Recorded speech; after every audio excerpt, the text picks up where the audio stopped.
Welcome back, friends, to another episode of the Juicebox Podcast.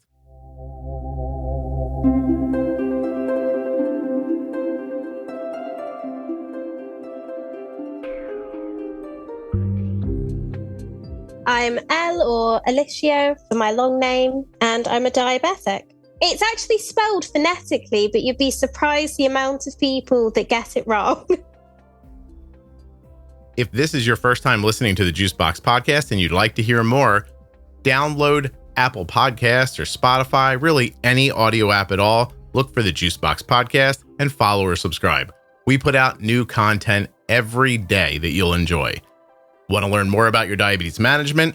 Go to juiceboxpodcast.com up in the menu and look for Bold Beginnings, the Diabetes Pro Tip series, and much more. This podcast is full of collections and series of information that will help you to live better with insulin.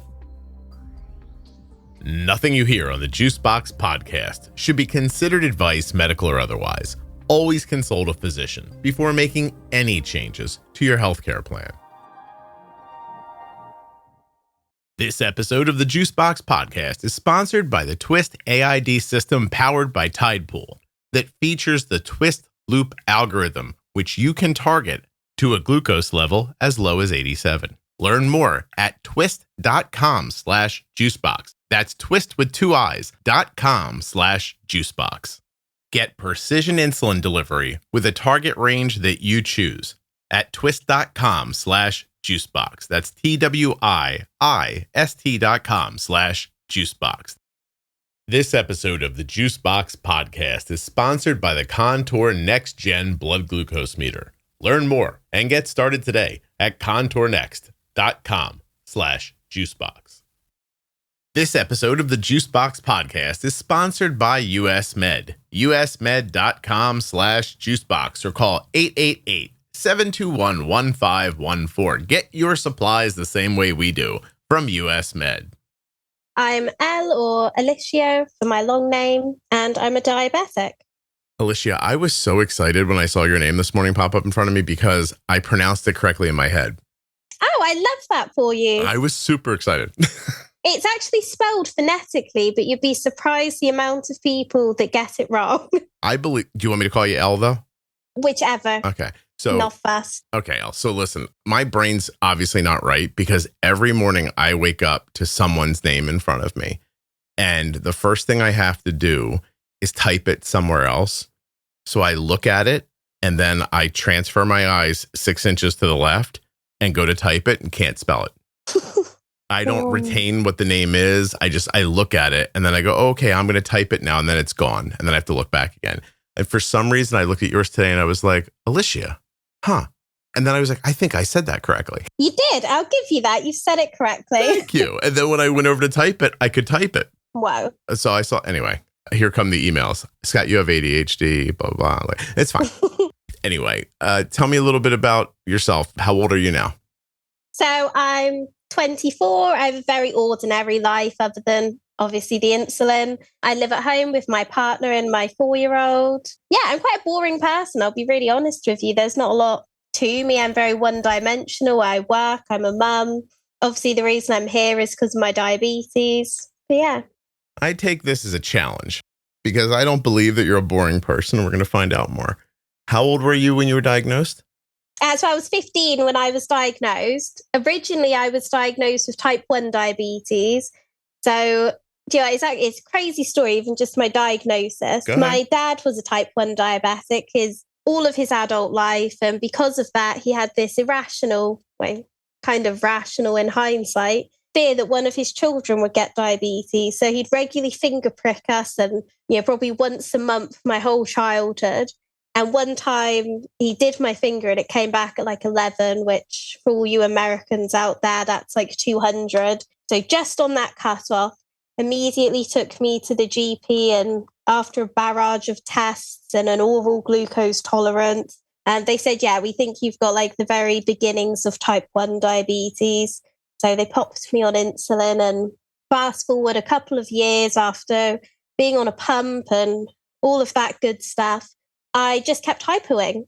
Like my sugars just couldn't come up one day, and I ended up weaning off of insulin, and I was insulin free for about a year after that. Wow. Hey, I know you were just like 15, right, when that happened? Yeah. But do you think your dad was relieved because he caught it, or do you think he was like decimated because it happened? No, I think in his head, he just really had this feeling that one of his children would get diabetes. So his dad was also diabetic. So it really like runs quite heavily within his family. A couple of his siblings are diabetic. Wow. For him, it was just a no-brainer that at least one of his children would get it. So I think it was more of a gotcha kind of moment for him. Like he'd caught it and he'd done something brilliant. Yeah, got out ahead. He didn't want you to say. How many siblings do you have? So I've got 2 full siblings, and my dad had an older sibling. Well, he had an older child who's my older half sibling. Mm-hmm. Okay, so he has 4 children in total. Yeah, he's got 4 children, but I'm the only diabetic, so I must have got the good genes from him. Does your mother have any autoimmune stuff? She does. She's got a condition that's very similar to lupus. No kidding. What's it called? It's called relapsing polychondritis. It's lupus's lesser known cousin. Wow. Congratulations on saying something on the podcast no one's ever said before. Oh, look at me. Tell your mom, thank you. Relapsing what? Relapsing polychondritis. It's a mixture between lupus and arthritis. And in it, all of your cartilage gets attacked by your body. So all the cartilage in your ears, in your nose, in your heart, all in your veins, any cartilage in your body is slowly attacked and destroyed. Geez, in a world where you could be hot and rich, what a mixture to get. You know what I mean? Like, yeah, very much. Hey, how would you like a little lupus mixed with a little bit of arthritis? Awesome. The 2 best things in the world. Yeah, it's going to be great. Can I be tall and handsome instead? Is that possible? What's the impact on your mom? Yeah, she handles it incredibly well. I think for her, because she'd had health problems for years and years, but because she was looking after my dad, it wasn't until he passed away 5 and a bit years ago that she then had that sort of chance, like get in touch with her own health and start seeking out a diagnosis and talking to people. Wow. So now that she's got that, she's obviously on medication. She is back at work. You know, she's just in a much better place. Medication helps her? Is it an injectable? So she's on steroids every day. Okay. And I don't know if she still gets it, but she used to get these infusions done at the hospital. And I know that they were really, really good for her because they helped with like keeping her bones like intact or something. Jeez. How about your siblings? Any other issues there with them? Yeah, they're very, very healthy. My little brother's got his own problems. He's got autism. So he lives in supported accommodation, but health-wise, they are both right as rain, thankfully. How old was your father when he passed? He was 50. Oh, he was about to be 51. Oh my God. Was it sudden? Sort of, but not really. It was a weird mix. So because of his diabetes, he ended up getting kidney failure when he was in his 30s.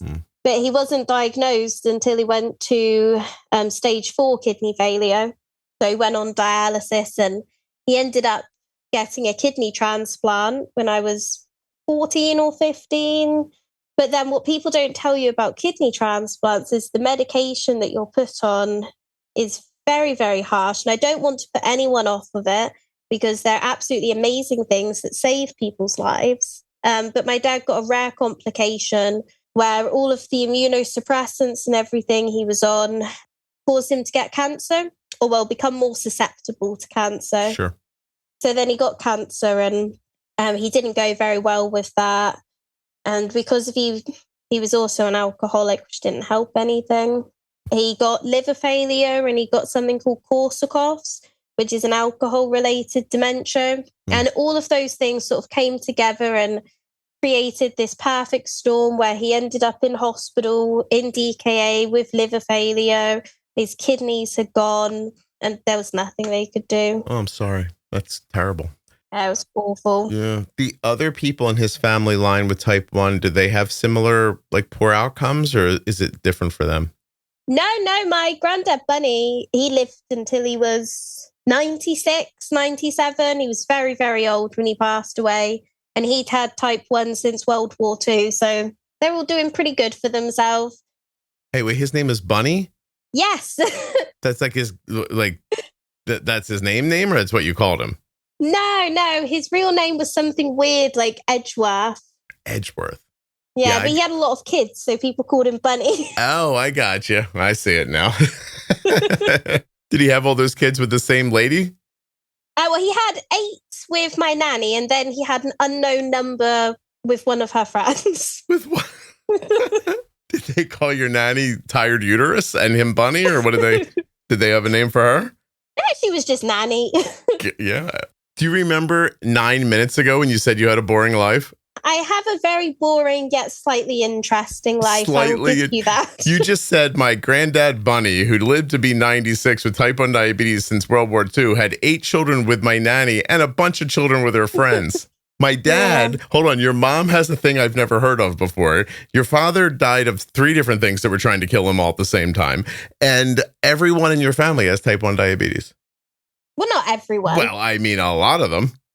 Yeah, right, it's very prevalent in my family. Yeah. No, I'm saying you're not boring. You had to remember when you came on, you're on a type 1 diabetes podcast. This isn't a podcast about going clubbing. Yeah. On that podcast, you suck. I know, I'd be awful.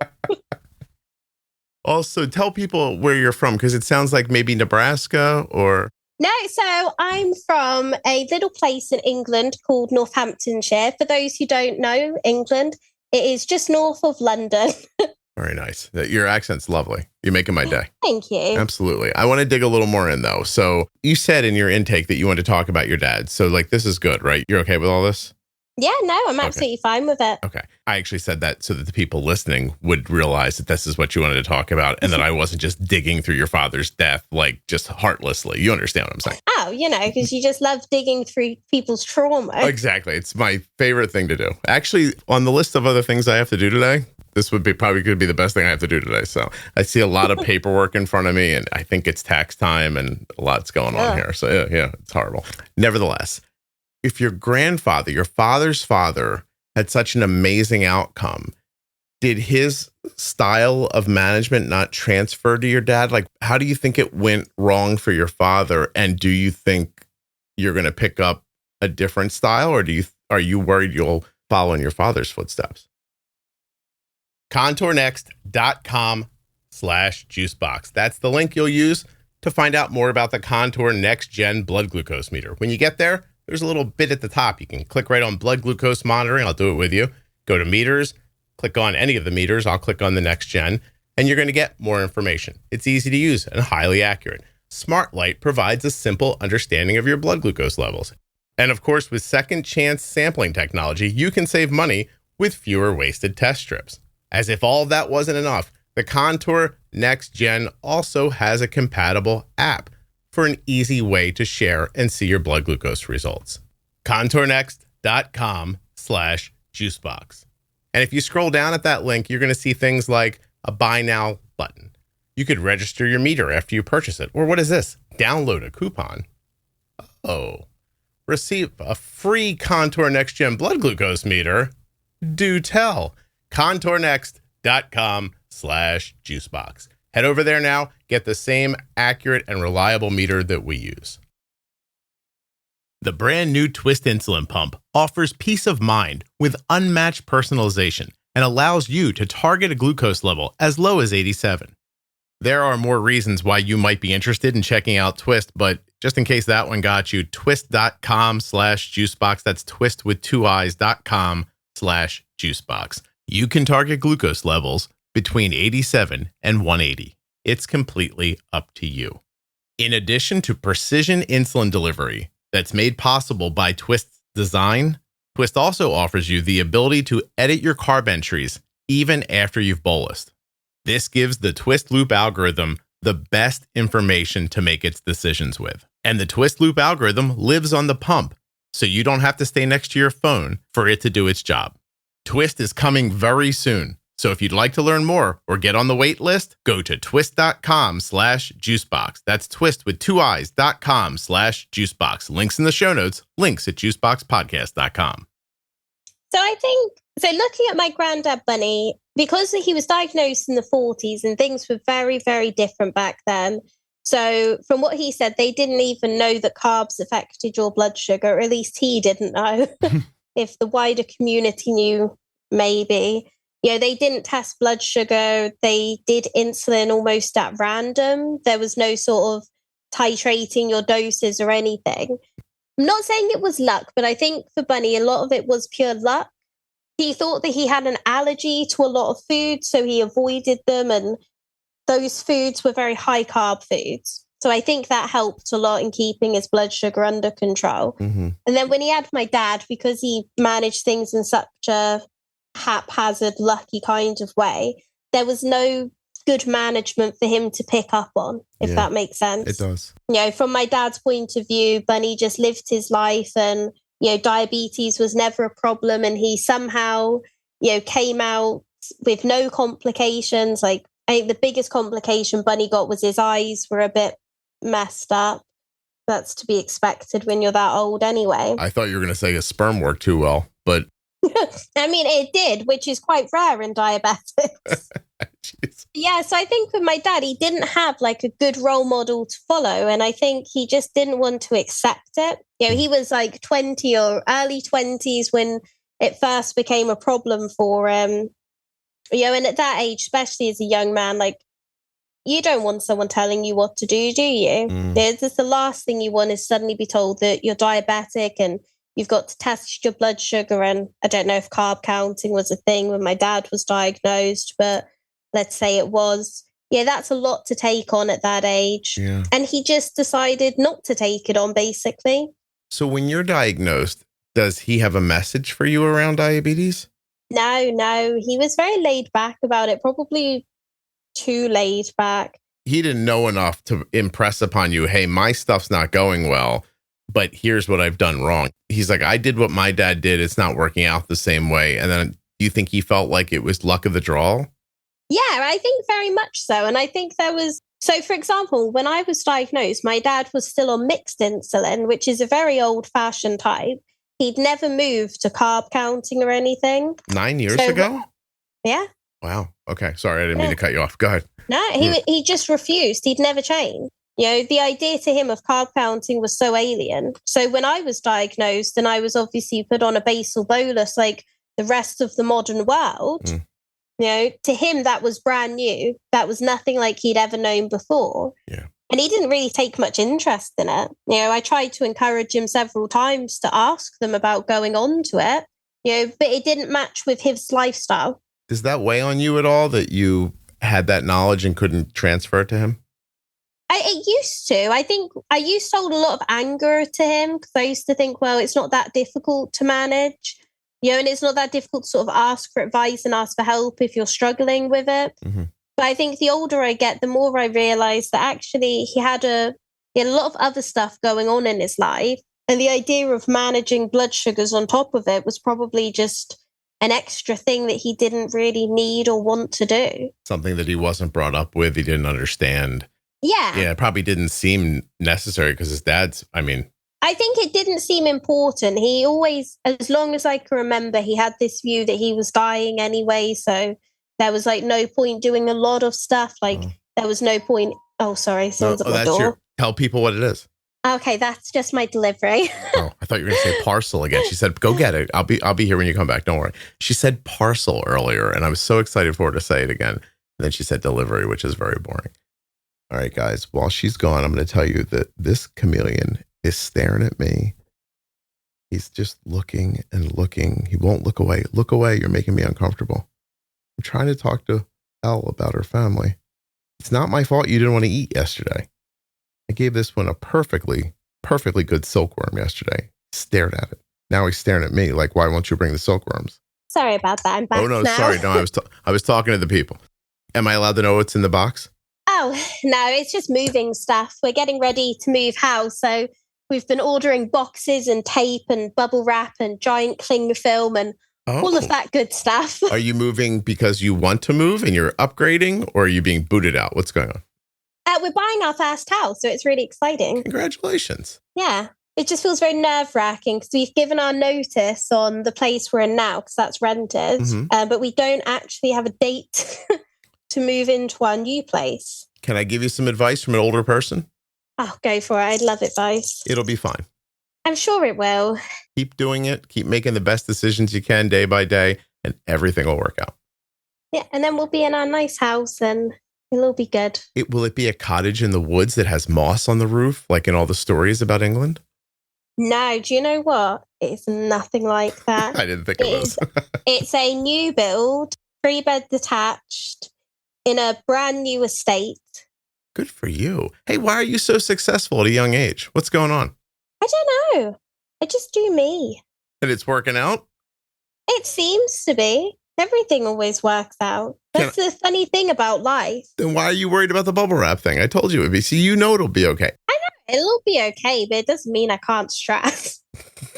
I'm going to ask a question. It's my first question where I'm risking upsetting you. Okay. Did you make that baby on purpose when you were 20? Well, I got pregnant at 19 during the COVID lockdown.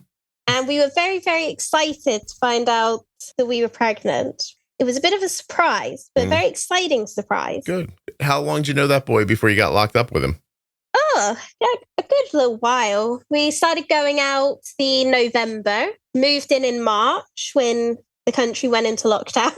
We had no choice. Found out we were pregnant July. It's not an uncommon story. I just interviewed somebody last week that said the same thing. Yeah. And we're engaged now, buying a house, got a lovely little 4-year-old. Good for you. So, do you know what? The lesson is meet random people off Tinder and invite them to your house and let them move in because it's all good. If they don't kill you, you'll get married to them. Exactly. 50-50 chance there. Flip it. That's what well, I was going to say that's what your dad did, but that didn't work out well. So let's keep moving. Okay. So you have type 1. Gosh, when you move in with him. No, I don't actually. I don't have type 1. Wait, what? I have type none. What are you talking about? I used to hate ordering my daughter's diabetes supplies. I never had a good experience and it was frustrating. But it hasn't been that way for a while. Actually, for about 3 years now, because that's how long we've been using US Med. usmed.com/juicebox. Or call 888-721-1514. US Med is the #1 distributor for Freestyle Libre systems nationwide. They are the #1 specialty distributor for Omnipod DASH, the #1 fastest growing Tandem distributor nationwide, the #1 rated distributor in Dexcom customer satisfaction surveys. They have served over 1 million people with diabetes since 1996. And they always provide 90 days worth of supplies and fast and free shipping. US Med carries everything from insulin pumps and diabetes testing supplies to the latest CGMs like the Libre 3 and Dexcom G7. They accept Medicare nationwide and over 800 private insurers. Find out why US Med has an A+ rating with the Better Business Bureau at usmed.com/juicebox or just call them at 888-721-1514. Get started right now, and you'll be getting your supplies the same way we do. So I don't have any antibodies. No one in my family has ever had a single antibody to diabetes. Oh. Yeah. And then I don't have Modi because they checked for that because my doctor was like, well, obviously this is a case of Modi. You know, you've got a strong family history. You've got diabetes at an early age. I don't have Modi.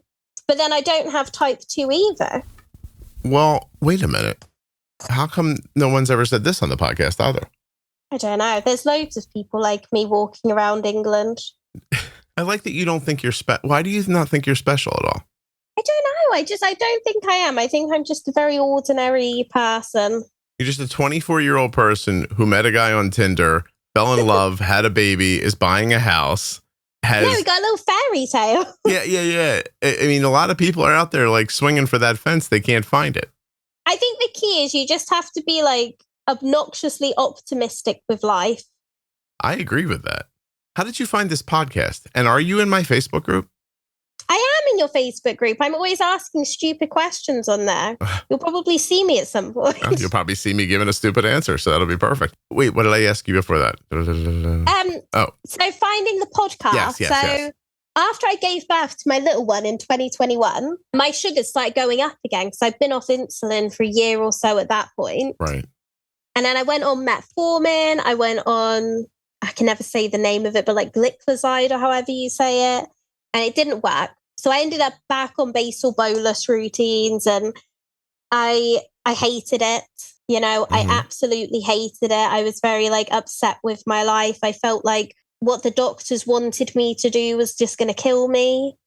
That sounds very dramatic, I know. Why? Why did it feel that way, do you think? I think because of my dad's kidney failure, I've always had this fear that I'm turning into him. It's like this huge fear in like the back of my mind that I'm turning into him, that my kidneys are going to fail, that I'll be dead by 50, that I'll get a bad back and I'll become an alcoholic, and just all of these like thoughts. Then when the doctors were saying to me like, oh, like don't correct your blood sugar until like it gets to like 15 and stuff like that, and you should only do 4 injections a day, I was just getting very like frustrated. So I started like reading like books about diabetes, and someone recommended your podcast and I started listening to it. Like when I go to work, I just have it on constantly. And I was like, yes, this is what I need in my life. Like, I don't need to be scared of my diabetes. You know, it's about sort of working with my diabetes as part of me. Yeah. So not that I stopped listening to medical advice. I'm not saying that I did that. But I started to think, well, it's not their life. You know, they're not me. They're not the ones living with it. You know, and I can make sort of these decisions for myself. If I want to do a correction, I'll do a correction. You know, who are they to stop me? You know, so I started doing that and I feel a lot better about my management now. I don't have so many worries about complications and I feel like I can actually live my life. Like it's not sort of this overriding thing. Like diabetes is just a small thing now. Whereas at the beginning, it was like this massive all-consuming thing. I was constantly checking my sugar. I was on finger pricks back then as well. So you can imagine my fingers were fucked. And all this came from just giving yourself more control, or? I think it was a mixture of like more control and like more understanding. It's very different from what I understand in America. Like in the NHS, you know, we don't give out pumps that much. It's starting to change. We've just started to get artificial pancreases, like the closed loop systems for kids and some adults. We get given the bare bones. So it used to be you got given finger pricks, you got given carb counting, and you got given a physical book, your carbs and cows book that had all your carbs in and your calories. And then you're on your way. Yeah, and you're on your way. And, you know, some people get more regular appointments, but I get once a year checkups with my consultant. And yeah, he's a lovely guy. But the issue is they don't always move as fast as the time moves. So like with CGMs and everything, you can have a lot better time in range, but the NHS doesn't necessarily move with that. They're much more like risk adverse and scared of hypos and things. Yeah. It's interesting how long it takes for institutions to come along with ideas. I don't think it's specific to diabetes or specific to a certain country or anything like that. But I was struck yesterday when a major diabetes organization sent out an email celebrating this idea. And I thought, I've been saying that for 10 years. They said it as if it was an idea that just happened yesterday and they can't believe how lucky they are to be coming and telling you about it. And they said, after much research, I was like, research? You needed research to tell you this? I figured this out in my living room like 15 years ago. I've been saying it on the podcast for a decade. And here you are today, the bastion of good information, and you're finally speaking up about it. Like, awesome. You know, like, way to let a decade of people down. I know. And it's really sad. And I think, you know, diabetes especially, like, yes, hypos and things are very, very bad. And, you know, we should all have like a healthy fear of going too low. But with technology nowadays, it's, you know, it's a tiny complication compared to what it used to be. Anybody can hear your dad's story and then say, people don't need CGMs and you don't have to worry about time and range. Like, that's ridiculous, you know? Yeah. And I think if he'd have had access to things like CGMs, if he was almost forced to confront these numbers and see what was going on, you know, would his outcome have been different? Possibly. Yeah. More information may have changed his outlook on things, and it might have adjusted how he thought over time, maybe, and he could have done better, Yeah, or if he'd had access to something. I know it wasn't a thing when he was first diagnosed, but even towards his later years, if he'd have had access to a pump, so he didn't have to do injections, that in itself would have made a huge difference, in my opinion. Right. This is going to seem like a left turn for a second, but I've been wondering for half an hour now. Was your grandfather a handsome man? He was a 5'6" Jamaican guy, not the most handsome, but also not very ugly. Okay. This explains your hair. Because I know what you look like and I couldn't figure your hair out. But now I got it. Yeah, now I have it. Okay. Awesome. Well, he got around for sure. He knew what he was doing. The ladies loved him. Yeah, they did. A Jamaican man in England in the 40s and 50s. He was just different, right? And he had, everybody was probably interested. I hear you. He had a very, very lovely accent as well. He had the type of, he had like a really low and slow way of talking and just very, very nice, very relaxing. How about that? Well, listen. And you knew him your whole life, right? Yeah. Yeah. Yeah, well, obviously, he was my granddad. No, well, sometimes people split up and you don't see people and stuff like that. But man, your grandmother must have been tired. I think she was tired for a lot of reasons. I think having 8 kids in itself is very tiring. Oh, that's what I was talking about. That's so many kids. Many kids. I do feel for her. No kidding. How long did she live? She passed away when I was 9. I think she was 82. The only way to live to 82 20 years ago or whatever, and it not seem like a long time, is if your husband lives till 96. And then, it's really something. I know. He just kept on going, though. No one expected it. Was he spry to the end? Could he talk, get around, stuff like that? Yeah. Yeah, he was such a great guy. There was something about him. He used a walking stick, but not until the very, very end. He could hold full-on conversations with you. He lived alone. Just a perfectly, fully functioning, all of his marbles were intact. He was a bit weird, but what old person isn't? He's a bit weird. I'm a bit weird. Yeah. Are you planning on having more children? I think we'll just have the one. My little girl was born quite premature, and there was some complications. And, realistically, I don't want to go through that again when I've already got one child. I don't think it's worth that risk. Is she okay now? She's perfectly healthy. She is so happy. When she was born, she had a heart defect as a result of her prematurity. So she had something called junctional tachycardia, which is where your heart beats wrong. And then she had these 2 little holes in her heart just from being premature. But they've all sorted themselves out now. And she's doing really well. But I think that trauma for me is her mum is still there. I was going to say the process of that really impacted you. Yeah, and I think it really messed with my head. Do you think that could ever change? No. I think we're very stuck on that decision because we know if we have another one that they'll also be born very early. And how was your pregnancy with type 1? Was it difficult? Were you able to keep your A1Cs where you wanted? Yeah, so my pregnancy was actually perfect. So when I was pregnant, I was in that weird gap where I was some doctors say it's an extended honeymoon or whatever, where I wasn't on insulin. And my whole pregnancy, it was brilliant. And then a month or 2 after I gave birth, my blood sugar started creeping up. Okay. And then that's where it kind of all took off? Yeah, so then that's when they started me on metformin, on the glycoside, and eventually went back onto the insulin. Which was what? I'm sorry. Which was not very fun. Because you had newly given birth and there was a lot else going on. And yeah, I think when you've got a new baby as well, and you find yourself a routine, don't you? When you've got a new baby and you're sort of in the throes of it, and then all of a sudden, you spend months and months just feeling awful.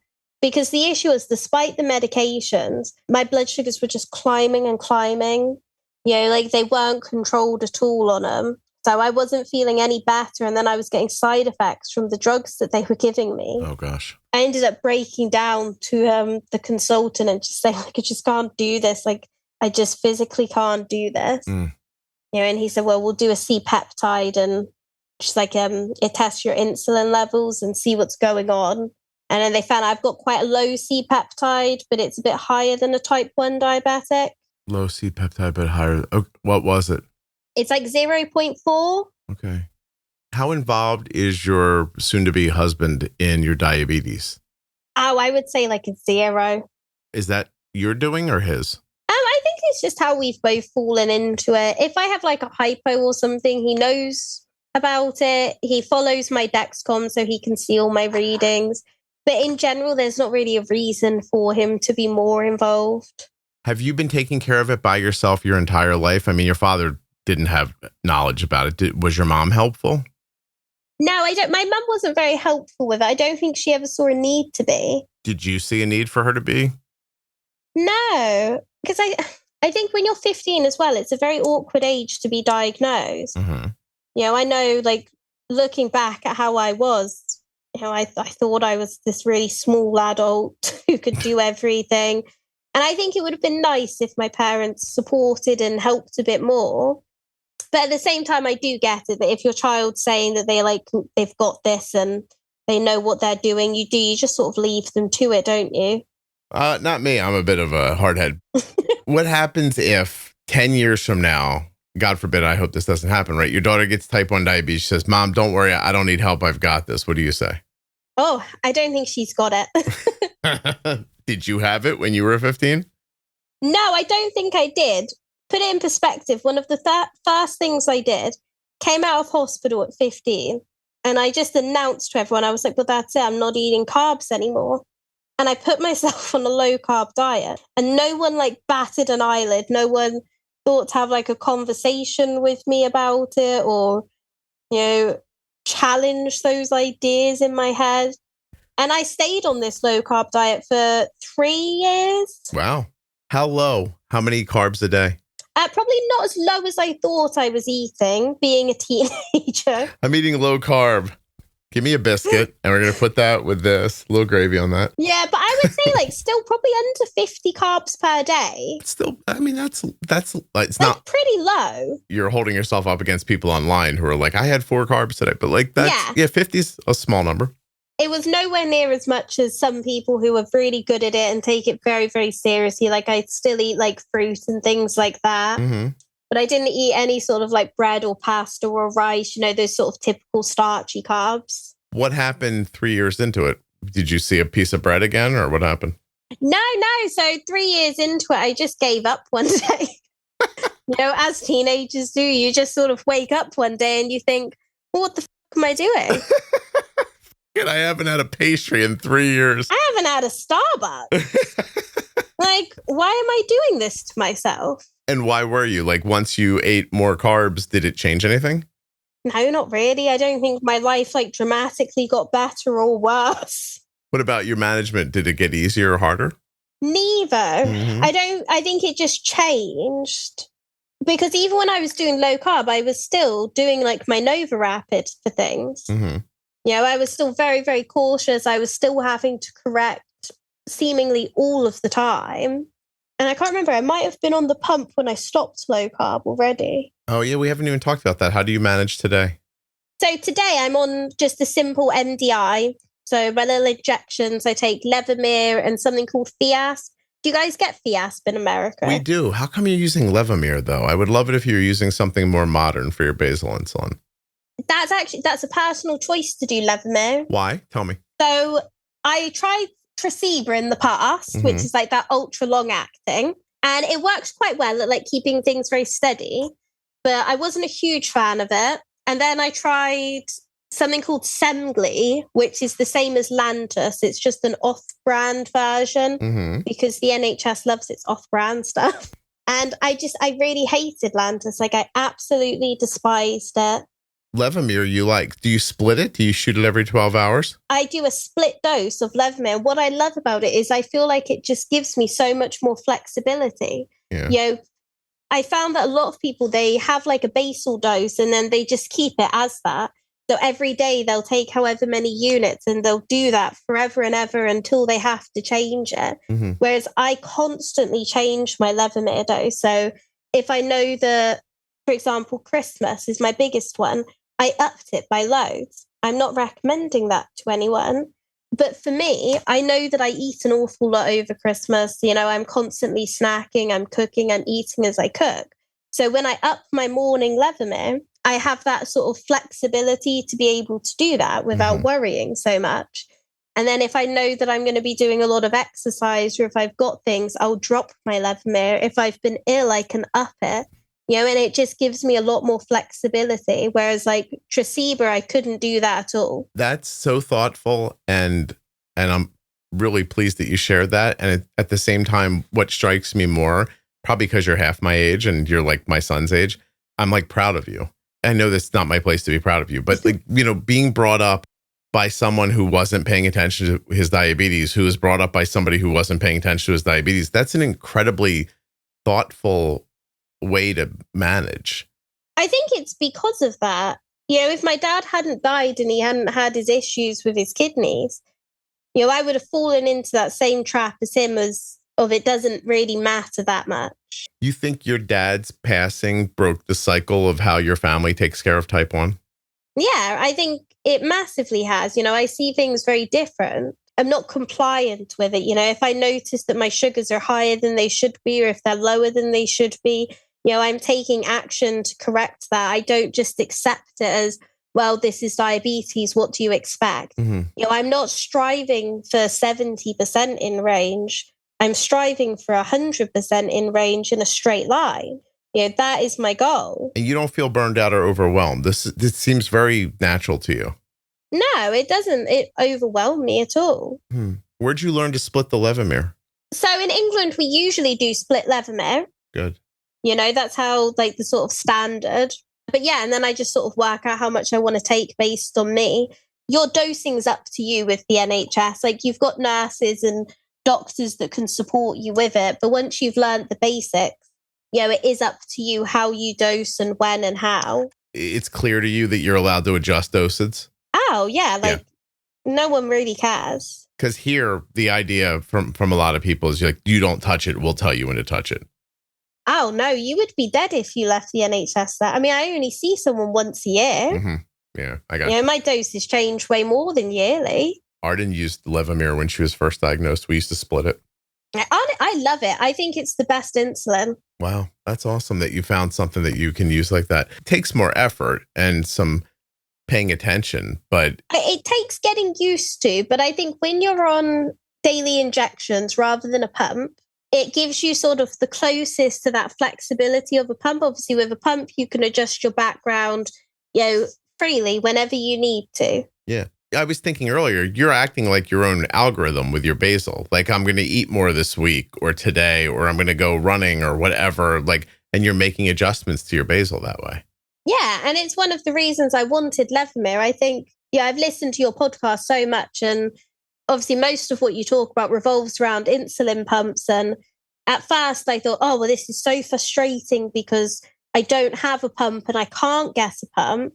Because we only get pumps in England if your diabetes is like what they say is like uncontrolled. So if your HbA1c is quite high, and mine wasn't.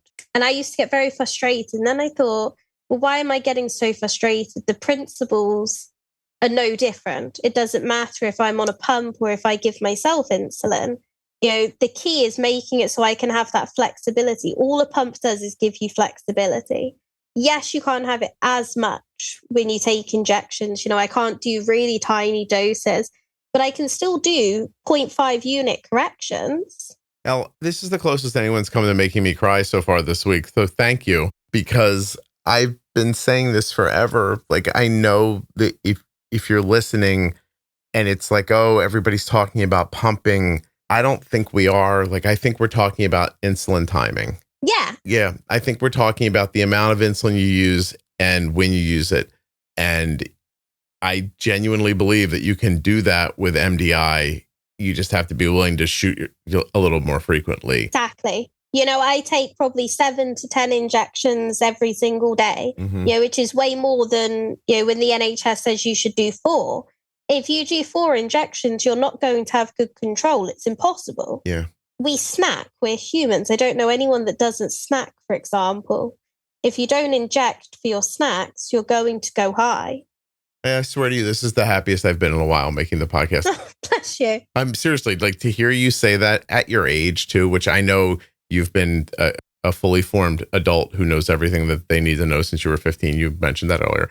To hear you at 24 from where you came from diabetes, to say that, I found it very fulfilling, honestly. Like, I think I'm gonna have a really great day. So I appreciate it. Thank you. I know it's the end of your day, but it's just the beginning it's of not the end. It's coming up to 2 p.m. over here. Oh, is that it? Yeah, I'm on my lunch break. Oh, wait a minute. You're only 4 hours ahead of me? Why do I not know that? All right. Well, now I know. I'll try to remember. But seriously, like, that was awesome. Like, people who listen to the podcast a lot will listen back now and realize I didn't say a word while you were talking about that, because I was just like, yeah, say it. When you started, I was like, oh God, she's going to say it. And then you said it. I was like, oh my God. And then as you elaborated on it, I was like, she really understands this. How long do you think you've really, really deeply understood your diabetes? I'll tell you exactly when it was. It was August 2022. And I was listening to one of your podcasts, and I was walking around Asda at the time, which is like your Walmart. And I was listening to one of your podcasts, and I was getting frustrated because someone was talking about a pump. And then it suddenly clicked in my head, where I thought, it doesn't matter that they're talking about a pump. Like, that's not the important thing. Like, I can still dose early. I can still do everything. It doesn't change it. I can't have that level of flexibility, but I can still have flexibility. Yeah, that's awesome. I'm literally speechless, but I'm only talking because it's a podcast. I'm so happy. I'm just so happy for you, and that message got to you is just awesome. I spend too much of my life having to answer people who are like, well, I tried listening to your podcast, but it's for people who pump. And I'm like, I think it's for people with diabetes. Like, listen closer.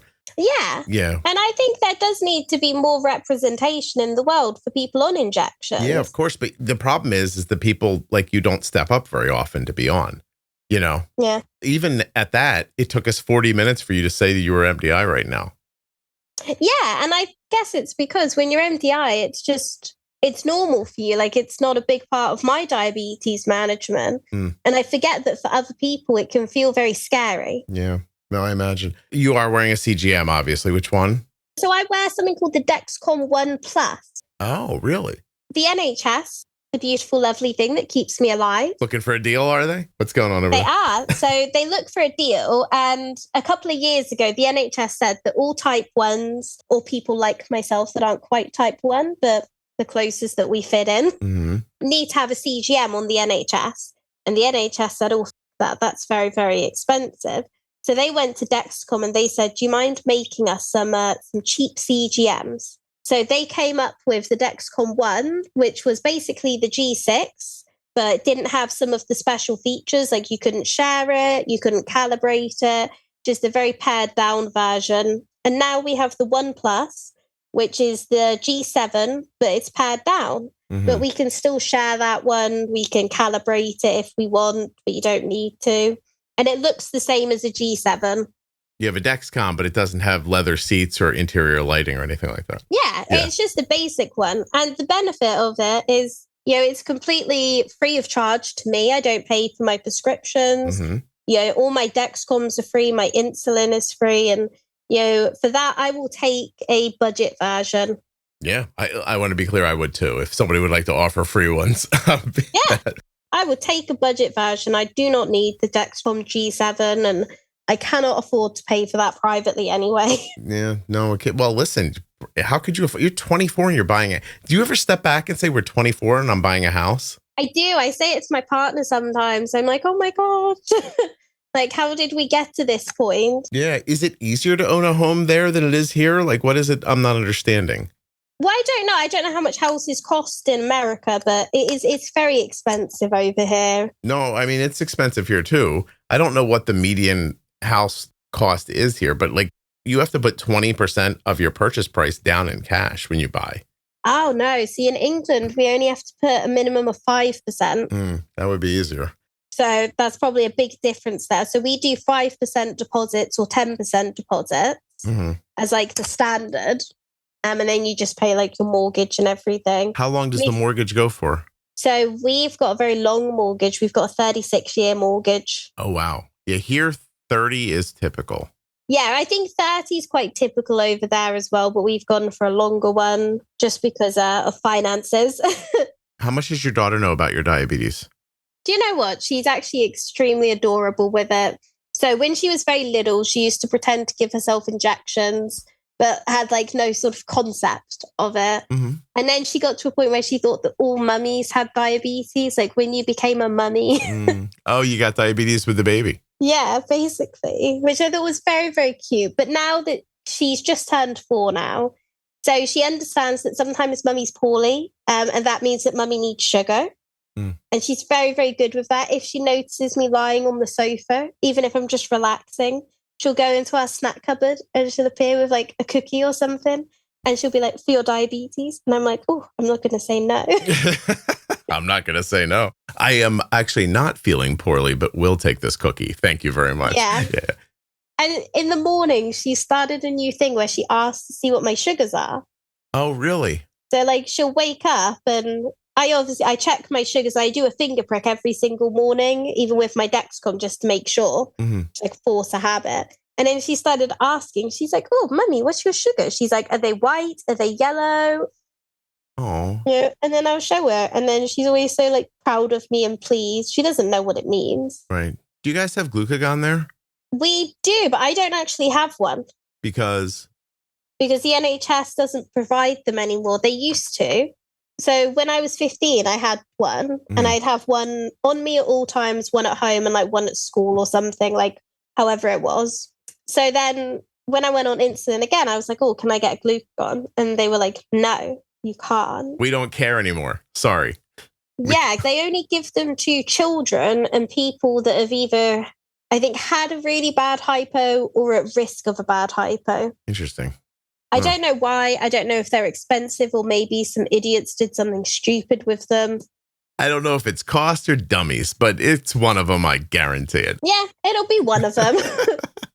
So I learned with Google that the average, like the median home price in the US is $420,000. Yours is about 290 pounds sterling, which equivalent is about a $376,000 equivalent. So your average price is like $50,000 less than ours. Oh, that is crazy. And our houses are built correctly. They're not made out of wood or anything. It's nice that they're cheaper, but they're not like crazy cheaper. I mean, you're talking about $400,000, $50,000 is not really, a ton. I think the thing, I've never been to America, so I am purely just guessing of television that I've watched. I think American houses are quite a lot bigger as well. How do you measure your house? Square feet. How many is yours? So the one that we're buying is 1,100. Okay, so that would be around here, sort of like what they call a gosh, I can't think of it. Is it like one simple footprint, one level? No. So it's a 2-story house. Awesome. It's a 3 double bedroom detached house. It's quite a nice house for England. That's awesome for England. No, it sounds lovely. Yeah, like Congratulations. the house we're in at the moment, which is a 2-bed, like terraced house. It's like 600 square feet. It's a big upgrade for you then. Yeah, That's but awesome. I think in America, your guys' houses are quite a lot bigger. You've got way more space, haven't you? Let me see. Average home size in US. 2,300 square feet is an average home size here, it says. Gosh. So like double.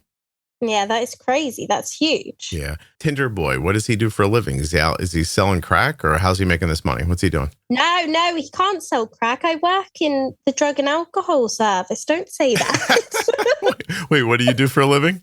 I support family members who are affected by people living with addiction. Oh my God. Yeah, that definitely wouldn't be a good job for him then. Can you imagine the conversations you'd have at dinner? It'd be terrible. But yeah, he's an engineer. Oh, smart kid. He's very, very nerdy, socially awkward, that kind of smart. Is that what you liked about him? Yeah, he's such a lovely guy. Because when I met him, he was working as an engineering officer on cruise ships. Mm-hmm. So it was a pretty cool job. And I think that like drawed me in. And now he works in like a food factory, working with like dried nuts and dried fruit and stuff. It sounds interesting. Did you go through any boys with different attitudes, or have you always been attracted to guys like that? I've dated some very interesting people in the past, but he's definitely the nicest. Yeah. I think that's why I'm stuck with him. I was going to say that's pretty important. I would tell my daughter the same thing. Like, try look at the person, not like what they would look like in your Instagram photo. Exactly. Yeah. And it's about someone as well that For example, I had a conversation with Harry the other day, and it's quite a depressing conversation I had, where it suddenly hit me one morning that one day I'm going to be 80 and I'm going to be living with diabetes. And, what if I can't manage it? What if I go into hospital and, for whatever reason, I can't manage my diabetes and I don't like the way that hospitals manage it. Mm-hmm. And me and him had this conversation and he was so reassuring and so lovely that if something like that was to ever happen, he would make sure that people knew my wishes and my views. Yeah. And it's things like that I think, when you're looking for a partner and when you're with someone, that's what matters. Yes, all the good stuff matters and all of that's brilliant, but it's someone that I know and I implicitly trust him that if something were to happen to me, he would not only look after me, but he would advocate for me. And that's the important thing. That's lovely. But do we not want him to know more about your diabetes so that he can do that better? I think he has an idea of it. He just doesn't get involved. Oh, I see. So you think he understands it, but you guys have a healthy separation there. He knows what my blood sugar should be. He knows when it's not that. Mm-hmm. He has a good understanding of what to do in a medical emergency. He knows about ketones and things. Good. Well, that's all we want. Does he know my doses? He wouldn't have a clue. Gotcha. And you're not just comfortable with that. You like it this way. Yeah. And I think as well, sometimes we all have bad days. We have days where our sugars are way too high and we can't get them down. And, I like the fact that he doesn't always understand that. I like the fact that sometimes, let's say we go for a meal, I can eat what I want. And sometimes I won't do insulin or I'll do it after my meal. And there's no raised eyebrows. There's no judgment because he doesn't know if I meant to do that or not. Tell me more about that. I'm super interested in that. You like that he doesn't know in that situation because dig into that more. It's hard to put into words to explain it. But let's say we go out for a meal, to a Chinese buffet. Mm-hmm. Yeah, it's one of my favorite places. Now that is a diabetic's worst nightmare. It's a minefield. Yeah. The way I deal with a buffet is chaotic, to say the least. So what I'll do to start off with is I pre-bolus with just a bunch of insulin, just a random amount. Mm-hmm. There is no rhyme or reason to how much I give. And then I just eat whatever I want. And I turn the alarms off of my Dexcom so it won't tell me if I'm going high. And then when I get home afterwards, I'll just correct and I'll correct myself down. And I like that with Harry because he doesn't know what the numbers mean. He doesn't know. He knows when something's high, but he doesn't know if it's a normal high, if that's to be expected with diabetes, if that makes sense. Mm-hmm. So he doesn't think about it too much and it doesn't become a conversation. He'd never pull me up and say, oh, shouldn't you be doing some more insulin for that cake? Have you done that? Have you checked your levels? Are you sure that you're not too high to be eating that? And I like that I can just go out with him and enjoy a meal and, there's no comments and I can just do whatever I want, with my control. Has there ever been a time where you wished he would, have you ever gotten stuck and wished somebody would push you? No, not really. I think it's very much my own responsibility to deal with it. This is really interesting. I think if we rely on other people as well, we need to have that motivation within ourselves. If we're not motivated, it doesn't matter how much other people push us. We're not going to want to deal with it. No. And then that's when you get into that territory of secret eating and things where you're not dosing or, dosing too much, but not caring. Yeah, that's really interesting. I think that's going to help me. Your insight will help me with Arden, I think. And it being a teenager and a young adult with diabetes is awful. There is no getting away from it, but you find a way, and there's always a chance to fix it. Yeah, no, I mean, you have to remain hopeful. That's for sure. You have that wake up every day, renewed, right? Yeah. It's a new chance. Have you been listening to the Small Sips series as they come out? No, I haven't. I've been so busy with everything that I've not listened in a couple of months. It's really bad. No. I just asked because I took all of what I did was I went back to the audience and I went back to the content that I know really helps people. And I asked people for foundational ideas. Tell me a thing you heard in the podcast, right? That really, really helps you. I think it's 20 or 21. They're like little short, like 10-minute episodes, right? But the last one of the first set was Wake Up Hopeful. Like that was one of the things that people came back and said from the podcast. What I learned was that I need to get up every day and just have a renewed sense of, like it's a fresh start. Yeah. And that's the beauty of diabetes. Every day is a fresh start. It doesn't matter what was going on yesterday or last week. You can always make changes. Yeah. And sometimes it is simply as simple as if your sugar is high, you need more insulin. Mm-hmm. Yeah. No, I mean, obviously, I think one of the episodes is called More Insulin. It's one of the things that somebody said, you said one time, and I was like, oh, that's brilliant. I'll do that. It's interesting to reach out to a group of people and say, tell me the sentences, just the simple sentences that you heard that were so valuable for you. And then, have people vote on them and you collect them up. And it's not just somebody said, oh, this, it's 100 people said, I heard this and it was great. You're like, okay. And then when you collect them and look at them, I look and I just think, oh, it doesn't feel that special to me because it doesn't seem any great secret when I look at it. Does that make sense? I think the beauty of your podcast is it puts things in such a basic way where it all seems so simple. Just like simple things that you come out with, like with the more insulin, it is such a simple concept and idea that obviously if your sugar is high, you need to take more insulin. But I think there's such a anxiety when it comes to diabetes and diabetes management that you don't want to correct too much. You don't want to change your ratios too much. You don't want to overtreat a hypo and you don't want to do this and that and the other. That when someone sits there and really just brings it back to basics and goes, well, if your sugar's too high, you need more insulin. If you're peaking too much after a meal, then take your insulin a bit earlier.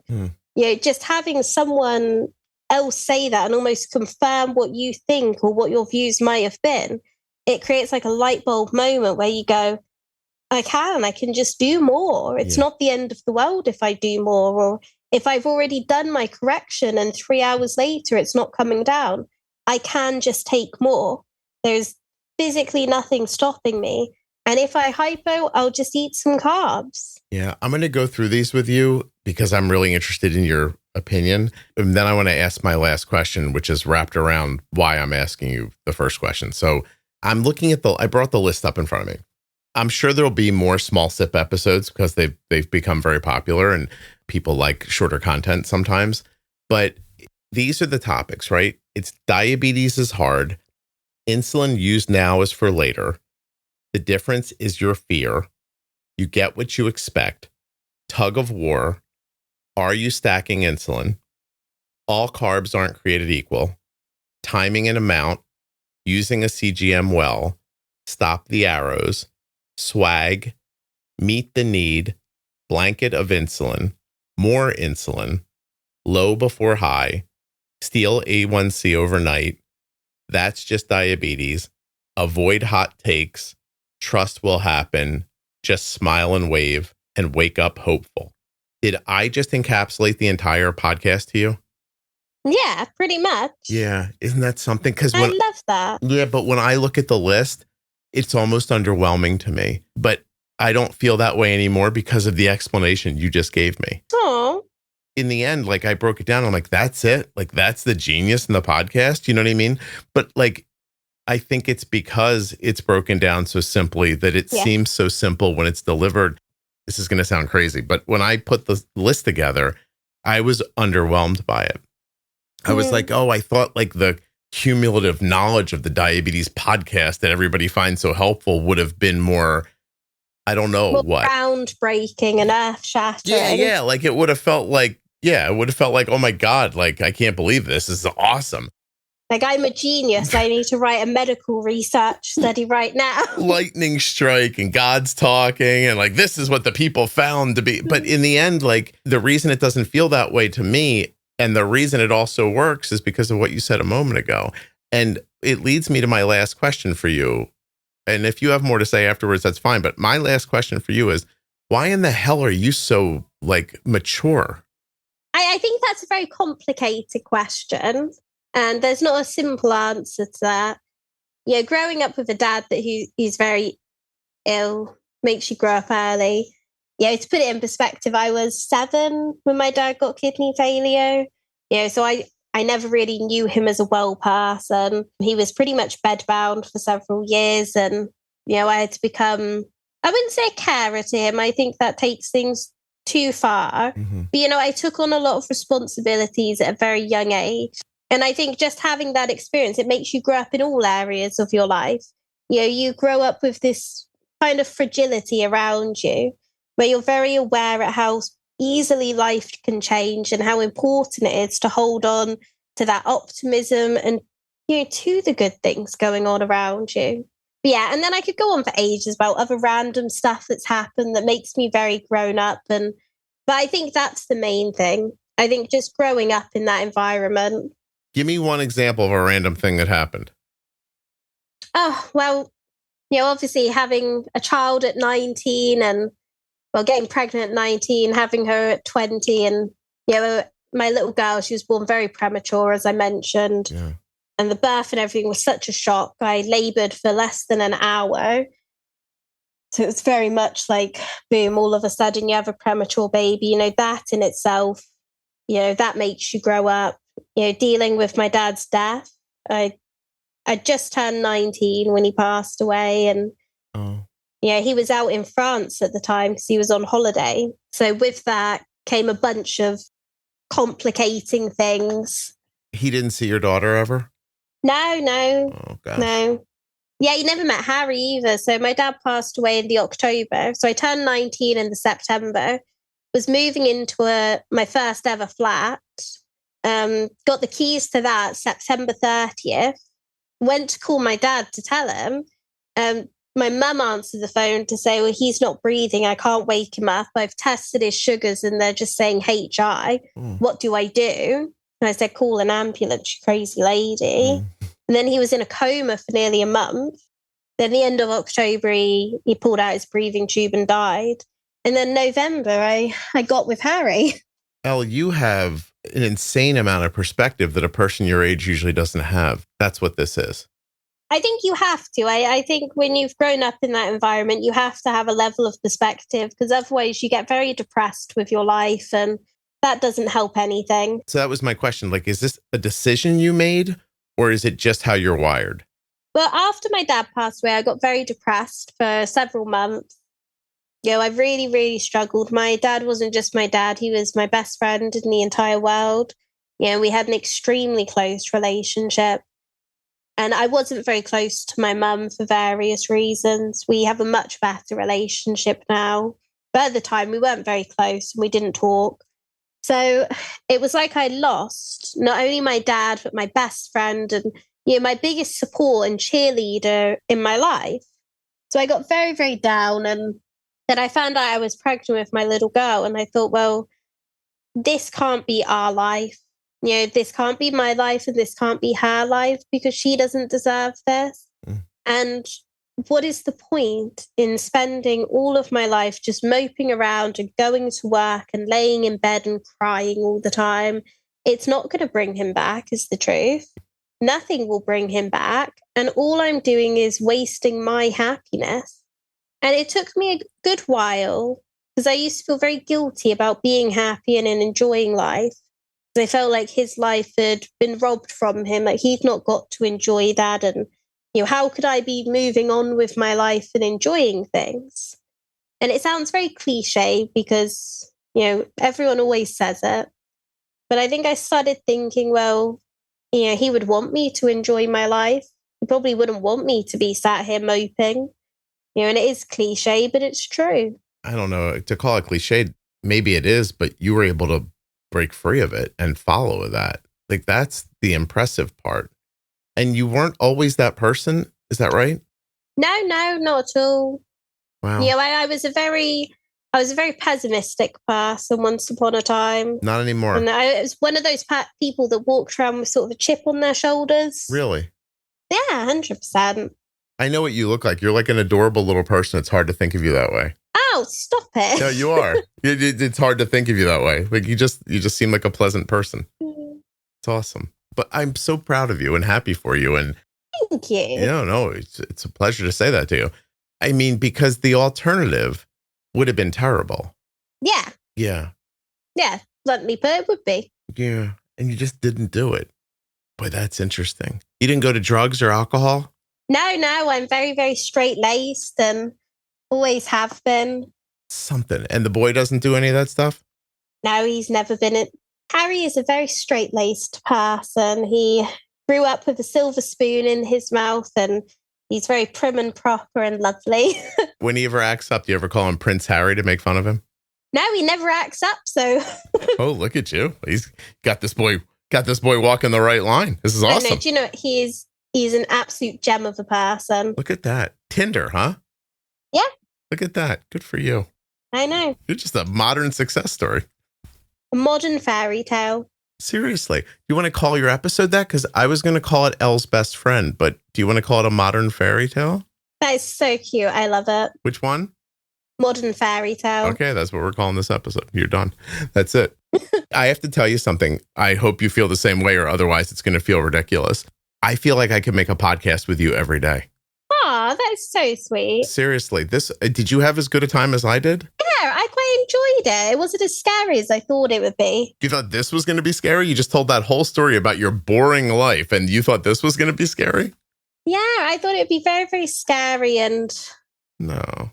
Yeah, it wasn't. You, more than anybody I've spoken to recently, know how you feel and know what you think in such a comforting and steady way. The truth is that because of your accent and how you speak, if you told me you were 45, I would have believed you. It's not an old soul. You have a thought process that I wish I had. Seriously. I think my work helps with the way I sort of think. Yeah, because I'm talking to different people all day, every day about very complicated situations in their life. I think I have to be very sure of what I'm saying and sort of the message that I'm conveying to people. And because of that, I've changed the way that I sort of think, because otherwise I end up rambling to them. And people don't want that. They don't want to come talk to me to hear my weird rambles. Like 5 minutes into their problem, you start telling them about your they're like, I'm like daydreaming. I'm in another world. You know what would be awesome? No, I don't want to talk about what would be awesome. What helps me, for God's sake? I don't know how to exactly put it, but there have been a handful of people who've come on this podcast over a decade where I thought, I wish that person was my child or my friend, or I wish I would open this microphone up every day and be talking to this person. You're one of those people. And we just met an hour and 12 minutes ago. It's really crazy. That is so sweet. And guess what? I actually have an opening for a dad. And you have a great sense of humor, because that's very dark what you just said. You're not looking for me to pay for stuff, right? Just like... Well, I mean, if you have the money to pay, why would I say no?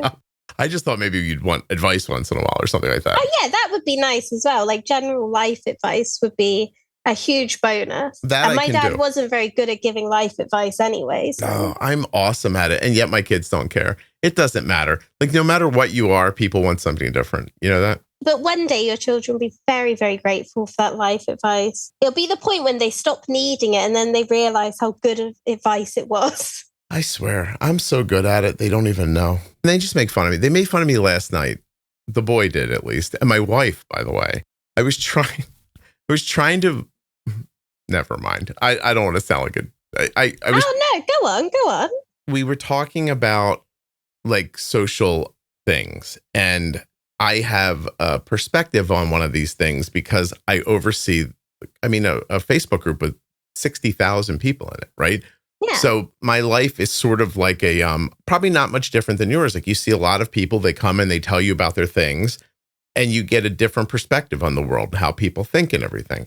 It's really interesting, isn't it? Like the little insights into people's brains and their lives. Yeah, it's like taking a master's class on how people think, but all in 1 second, like just watching people respond. Like there's nothing you could write online that I won't know how many groups are going to come back and respond and what they're going to say, what their perspectives are going to be and how they're going to fight with each other.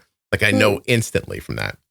So I start to say that, and somebody, like one of the two of them pauses and goes, "Oh, where is that? How do you know about that? What's that from that you know about that from? Is that from your is that, oh, he must have a Facebook group. And then and it went like that. And I was like, stop making fun of me. I just have a very specific experience. And then they just made fun of me until we stopped talking about it. Oh, that is so funny. Yeah. This is going to really make you laugh. So obviously my partner knows about Juicebox and your podcast and your Facebook group and everything. And he refers to it as my diabetes cult. Hey, that's fine. I'm good with that. Oh, he finds it absolutely hilarious. I don't know that it's inaccurate, just so you know. No, he reckons it is very, very cult-like. How so? What does he say? Well, he basically just makes fun of it for being a cult. Oh, I just feel like that means a lot of really passionate people. Passionate followers of an idea. That's all. And what's the idea? Take care of yourself. You know what I mean? Don't let somebody else tell you your health is okay where it is. Check and make sure that's right first. If somebody says your A1C 7.5, that's great. You don't have to do anything else. Maybe you say to yourself, maybe I'll check and make sure that's right. Yeah, maybe I'll see if I can improve it. With diabetes, there is always room for improvement. Mm-hmm. I don't know a single person that's insulin dependent who can put their hand on their heart and say, there is nothing that I could do better. Yeah, exactly. Tell him I take that as a badge of honor. I will. I'll let him know that the cult leader is proud to be a cult leader. Oh my God. Well, if this diabetes thing ever blows up, maybe I'll try starting an actual cult and see if I can do that. Oh, you probably don't want to say that. Oh, yeah. Yeah, it's a joke. I was kidding.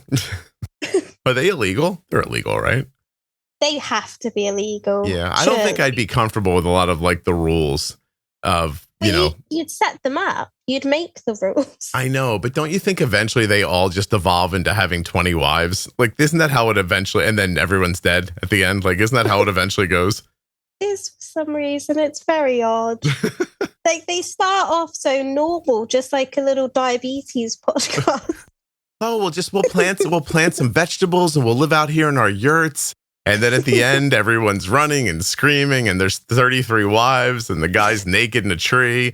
Yeah, it never ends well. Yeah. So that's my goal in life. I'm going to endeavor not to end up naked in a tree at the end. That's a good goal. I like that goal. Thank you. I think I'm aiming for a little bit higher than that. Well, I'm keeping it simple. You do you. Oh, you were really awesome. Hold on 1 second for me.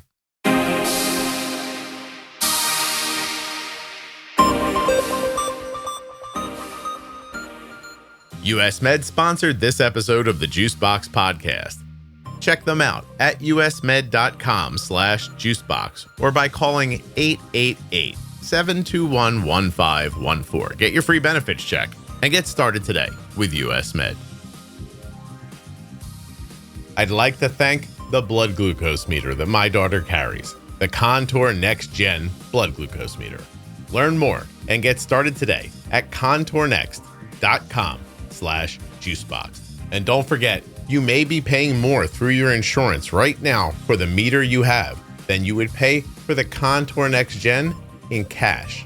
There are links in the show notes of the audio app you're listening in right now, and links at juiceboxpodcast.com to Contour and all of the sponsors.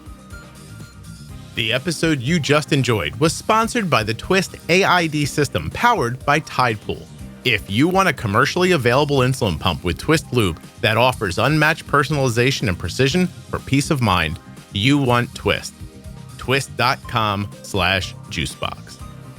Thank you so much for listening. I'll be back very soon with another episode of the Juicebox Podcast. If you're not already subscribed or following the podcast in your favorite audio app like Spotify or Apple Podcasts, please do that now. Seriously, just to hit follow or subscribe will really help the show. If you go a little further in Apple Podcasts and set it up so that it downloads all new episodes, I'll be your best friend. And if you leave a 5-star review, I'll probably send you a Christmas card. Would you like a Christmas card? If you or a loved one is newly diagnosed with type 1 diabetes and you're seeking a clear, practical perspective, check out the Bold Beginning series on the Juicebox Podcast. It's hosted by myself and Jenny Smith, an experienced diabetes educator with over 35 years of personal insight into type 1. Our series cuts through the medical jargon and delivers straightforward answers to your most pressing questions. You'll gain insight from real patients and caregivers and find practical advice to help you confidently navigate life with type 1. You can start your journey informed and empowered with the Juicebox Podcast. The Bold Beginnings series and all of the collections in the Juicebox Podcast are available in your audio app and at juiceboxpodcast.com in the menu. The episode you just heard was professionally edited by Wrong Way Recording. wrongwayrecording.com.